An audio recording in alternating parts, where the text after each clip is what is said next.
SIR নিয়ে তৃণমূল পথে নামলো, সহায়তা ক্যাম্পও খোলা হয়েছে। তো নির্বাচন কমিশন যখন বলে দিয়েছে যে এসআইআর লাগু হবে, তখন বিরোধিতা কেন করা হচ্ছে? বিরুদ্ধে কেন করা হবে? বলা হচ্ছে ঠিকমতো করতে, কোনো ভোটারের বৈধ ভোট যেন নষ্ট না হয়, এবং সেই ব্যাপারে ইলেকশন কমিশন যখন কাজ করবে আমাদের দলের যারা বিএলও তারাও সঙ্গে থেকে সাহায্য করবে। আমরা গণতন্ত্রের পক্ষে, আমরা ফ্যাসিবাদের পক্ষে নয়। বিজেপির ফ্যাসিবাদী চরিত্র মানুষের অধিকারকে লুট করতে চাইছে। আজকে অনেকগুলো রাজ্যের সীমান্ত আছে, কিন্তু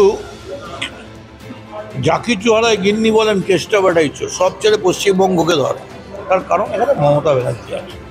এখানে এসআইআর কেন হোক না, আসামে বা আরও সব জায়গায়, তো তাতে আমাদের কেউ যায় আসে না। কারণ এসআইআরে সমুদ্রে পেতেছি সজ্জা, এসআইআরে কীভাবে হয় না, কিন্তু তৃণমূল ভুয়ো ভোটারদের নথিপত্র তৈরি করছে, অনুপ্রবেশকারী ঢোকাচ্ছে, এই অভিযোগ বারবার উঠে আসছে।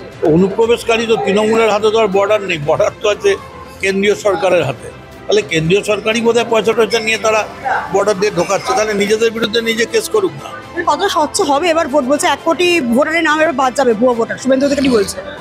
দেখুন, কত ভুয়ো ভোটারের বাদ যাবে কি যাবে এতে আমরা চিন্তিত নই।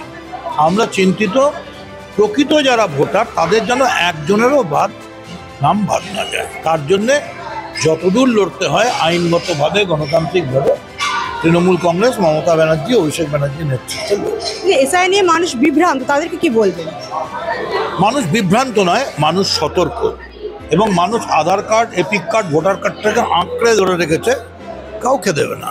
এবং এটা মানুষ রাস্তায় নেমে সমর্থন করছে। সেই জন্যেই এই লড়াইতে তৃণমূলের জয় হবে।